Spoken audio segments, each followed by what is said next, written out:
बिस्मिल्लाहिर्रहमानिर्रहीम। अस्सलाम वालेकुम to everyone. Welcome to my another vlog. अच्छा, तो 2 दिन से पहले मेरी बेटी ठीक नहीं थी, तो वो ठीक हुई है, शुक्र है अल्लाह का। तो मेरी ख़ुद तबीयत ख़राब हो गई, नज़ला ज़ुकाम फ्लू और फ़ीवर था। तो आज मेरा उठने को दिल नहीं कर रहा था, पर बेटियाँ मुझे कह रही थी हम तुम्हें सोने नहीं देंगे। तो बस उठी हूँ, शाम का टाइम था, क्योंकि मेरे हस्बैंड की रूटीन ही ऐसी है, उनका काम ऐसा है कि उन्होंने सुबह फजर में जाना होता है, और मेरी बेटियाँ रात को 2 बजे सोती हैं। उससे पहले तो वो सो ही नहीं सकती है, छोटी वाली तो 2 से 3 बजा देती है सोते सोते। तो फिर उन्हें काम पे भेज कर अपना थोड़ा काम सफाई वगैरह कर कर फिर मैंने सोना होता है। सुबह 6 बज जाते हैं सोते सोते मुझे। जब 6 बजते हैं तो उसके बाद वो दोनों तो अपनी नींद पूरी कर चुकी होती है, पर मेरे उस टाइम सोने का टाइम हो रहा होता है। तो वो उठ जाती हैं 12 बजे 11 बजे के करीब ना। उसके बाद उठकर वो मुझे कहती है तुझे नहीं सोने देंगे। तो बस फिर उन्होंने मुझे भी उठा दिया, तो उनको नाश्ता वगैरह बना कर दिया। रोटी, ये है कि मैंने शादी को मेरी 5 साल होने वाले हैं, रोटी मैंने आज तक नहीं बनाई। हमारा नाश्ता एक ब्रेड का ही होता है। ना तो मुझे बनानी आती है और ना मेरे हस्बैंड खाते हैं, वो सिर्फ मेरी रोटी खाते हैं। तो शुक्र है इस काम से मेरी जान छूटी है। बाकी जो काम है उनसे जान नहीं छूट सकती। काम इंतज़ार करते रहते हैं, अगर हम खुद जान छुड़वाएं तो छुड़वा सकते हैं, वैसे काम हमारी जान नहीं छोड़ते। जब तक ज़िंदगी है ना तब तक नहीं, बिल्कुल भी ना। तो यहाँ पर मैं बर्तन वॉश कर रही थी, और ध्यान नहीं रहा कि मैंने गर्म था तवा, तो वो मैंने सिंक में वैसे ही रख दिया, क्योंकि मेरी बेटी रो रही थी, तो उसको मैंने उठा दिया। तो मैं सिंक में वैसे ही गर्म तवा रख के अंदर चली गई, उसको कि ध्यान लगा लूँ उसका कहीं पर।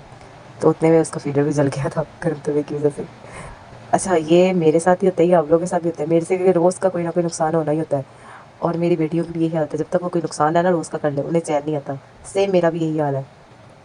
तो फिर अपनी बेटी को फीडर वगैरह देकर मैं आकर बर्तन वगैरह धोने लग गई दोबारा से। अच्छा, ऐसा नहीं है कि मैं काम वाली अफोर्ड नहीं कर सकती, काम वाली अफोर्ड कर सकती हूँ। मैंने पहले भी रखी हुई थी। तो ये है कि वो काम एक तो साफ़ नहीं करती है, मुझे नीट एंड क्लीन काम पसंद है। दूसरा, वीक में 3 डेज़ तो उन्होंने आना नहीं होता था। तो ये तो मुझे बिल्कुल भी गँवारा नहीं कि वो ना आए, क्योंकि मेरा छोटी बच्चियों वाला घर है। तो रोज़ की सफाई बल्कि दिन में 2 बार भी हो, वो भी कम है। उन्होंने चलना होता है, क्रॉल वगैरह करना होता है, तो गंदगी हो, उससे मुझे एलर्जी होती है। शादी से पहले ना मुझे कोई मसला नहीं होता था। गंदा घर है, गंदा रूम है, उससे मुझे कोई मसला नहीं होता था, बल्कि मेरी बहन जो है वो हर टाइम साफ़ करती रहती थी और मैं गंद डालती रहती थी। हम दोनों बहनों की शादी से पहले इसी बात पे लड़ाई होती थी। पर शादी के बाद मेरे हस्बैंड जो है वो बहुत सफाई वाले थे। तो बस उन्होंने भी मुझे ऐसी आदत डाल दी है कि मुझे हल्का सा भी अगर गंद पड़ा हुआ नज़र आ रहा होता है ना, तो मुझे टेंशन हो रही होती है कि जल्दी जल्दी साफ़ कर लूँ, साफ़ कर लूँ। अब ऐसी आदत डल गई है, दिन में 2-2 बार सफाई कर लेती हूँ। तो फिर भी बस मुझे ये होता है कि बच्चियाँ गंदी जगह पे फिरेंगी ना, वो ठीक नहीं है। तो इसीलिए मैं बार-बार सफाई करती रहती हूँ। मेरी बहन मुझे कभी-कभार कहती है तू साइको हो चुकी है। पर ये बस मुझे बच्चियों की वजह से होता है कि गंदा ना हो घर ना। तो क्योंकि घर में मैं जूती वगैरह घर के अंदर नहीं आने देती ना, तो घर में उन्हें फिर नंगे पाँव फिरना होता है। चप्पल वगैरह बार-बार पहनानी पड़ती है, इसलिए घर में नंगे पाँव फिरना होता है। तो इसीलिए मैं घर हर टाइम साफ़ रखती हूँ। ऊपर से खुद को भी सुकून सा मिलता है घर साफ़ रहे ना, इस वजह से। अच्छा, तो जब मेरी पहली बेटी होने वाली थी ना, तो मुझे हर कोई कहता था नींदें पूरी कर लो, अब क्योंकि इसके बाद नींद नहीं पूरी हुआ करेगी। मैं कहती थी नहीं ऐसी तो बात नहीं, मैं सो जाया करूँगी, फिर भी बच्चा रो भी रहा होगा उसे छोड़कर। लेकिन वो सिर्फ बातें थी। ऐसा हो नहीं सकता कि बच्चा रो रहा हो और माँ सो जाए, या बच्चा बीमार भी हो तब भी सो जाए। तो ये है, उस टाइम पे मुझे हर कोई कहता था नींदें पूरी कर लो, उस टाइम नींद आती नहीं। एक तो कंडीशन ऐसी होती है इसकी वजह से, दूसरा ये कि एक एक्साइटमेंट सी होती है कि बेबी आने वाला है, कैसा होगा, क्या होगा, किस पे होगा।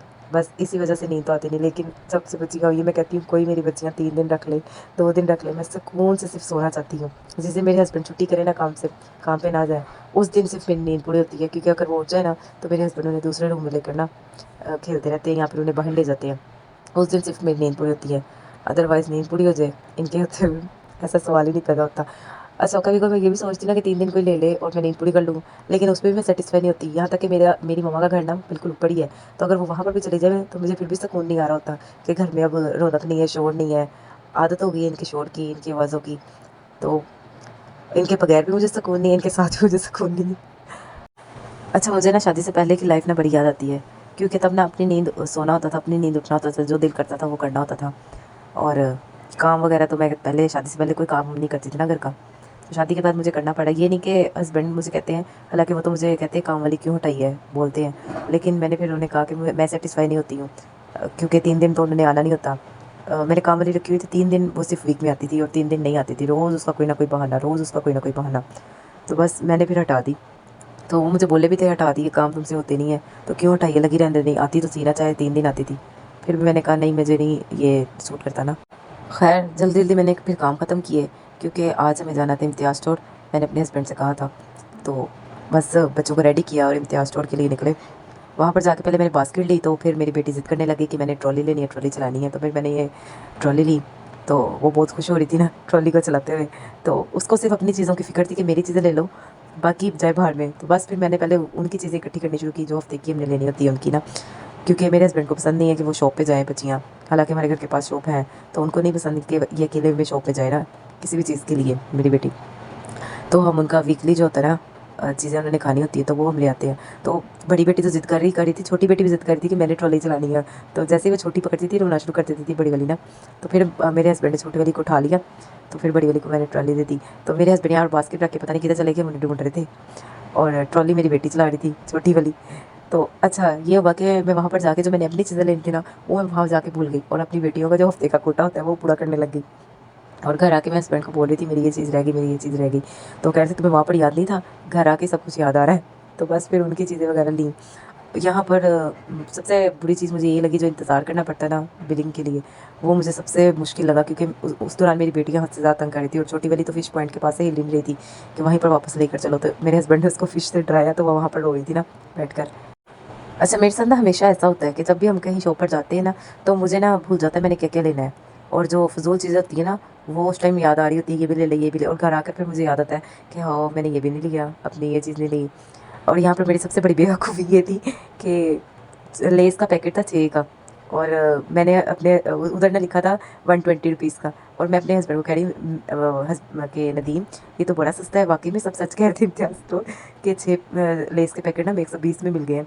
तो वो कहते बेवकूफ़ कहीं की 6 पैकेट जो थे लेस के वो 120 के आने थे, और कितने के आने थे। और मैं बात अपनी बेवकूफ़ी पे ना घर आके हंस रही थी।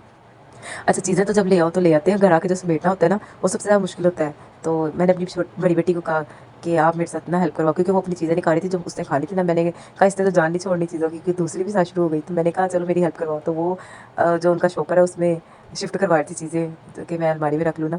तो बस इसी तरह मैंने उसको भी काम पे साथ लगाया था कि वो मुझे तंग ना करे रखते हुए ना। तो अच्छा पर्सनली बताऊँ तो मुझे इम्तियाज़ स्टोर नहीं अच्छा लगा, क्योंकि सारी चीज़ें खाने पीने की जो है वो नीचे थी, बाकी जो चीज़ें थी अपनी जो चीज़ें मैंने लेनी थी वो सब ऊपर था। तो मेरे हस्बैंड बच्चियाँ तंग करी थी, तो ऊपर जाने के लिए बिल्कुल एग्री नहीं हो गए। तो फिर नीचे से जो चीज़ें खाने पीने की लेनी थी वो लेकर हम घर आ गए। अच्छा तो मेरी बेटी जो है ना वो मुझे घर आके कह रही थी मम्मा अब हम नए स्टोर पे नहीं जाना, क्योंकि ना यहाँ पर फ़िश होती है। तो हमारे घर के पास शॉप है, अदील की शॉप कहती है, हम वहीं पर जाएंगे, स्टोर गंदा है वहाँ पर फ़िश होती है। क्योंकि मेरे हस्बैंड ने उसे फ़िश से डराया था, इसीलिए वो कह रही थी। तो मेरी तबीयत ठीक नहीं थी, तो इसीलिए हम आते हुए ना वापसी में खाना भी बाहर से लेते हुए आए थे। तो वैसे मेरे हस्बैंड मुझे कहते हैं खाना नहीं दिल करता ना बनाऊँ, तो वो ज़्यादातर बाहर से लेकर आते हैं। कोई मंथ में मैं 10 टाइम्स कोई बनाती होंगी खाना घर में, ज़्यादातर हम बाहर से ही खाते हैं। तो उन्होंने अपने लिए टिक्का लिया था, मेरा दिल, मैं डाइट पे हूँ तो मैंने टिक्का भी खा सकती थी, लेकिन मेरा दिल नहीं कर रहा था चिकन खाने को। तो फिर मैंने उनसे कहा कि ना मुझे आलू चने ले दें, तो उन्होंने भी मुझे आलू चने दे दिए, क्योंकि रात में रोटी में खाना ज़्यादातर ना अवॉइड अब कर रही हूँ, क्योंकि वेट रिड्यूस करना है इसलिए। मेरे हस्बैंड की ना आदत है, एक दिन छोड़ के एक दिन बाद उन्हें चिकन ना मिले तो उनसे उन्हें सुकून नहीं मिल रहा होता, यहाँ घर ना बने या बाहर से ना आए तो उन्हें सुकून नहीं मिल रहा होता। तो ये सेम मेरे पापा क्या थी कि मेरे पापा को भी चिकन बहुत पसंद था, और मेरे हस्बैंड को भी बहुत पसंद है कि हर दूसरे दिन चिकन लाजमी होना चाहिए घर में। और सेम मेरी बेटियों की भी आदत ना अपने पापा पे ही है कि उन्हें भी बहुत ज़्यादा चिकन पसंद है। छोटी वाली को सालन ज़्यादा पसंद है, रोटी नहीं पसंद, खाली सालन। लेकिन बड़ी वाली जो है वो सालन नहीं खाती है, वो सिर्फ चिकन की कोई चीज़ होगी ना तो वो खा लेती है सिर्फ चिकन। तो आज का व्लॉग यहीं तक था। अगर आप लोगों को अच्छा लगा हो तो चैनल को सब्सक्राइब और वीडियो को लाइक ज़रूर कीजिएगा। ज़िंदगी रही तो कल एक नए व्लॉग में मुलाकात होगी। तब तक के लिए अल्लाह हाफिज़।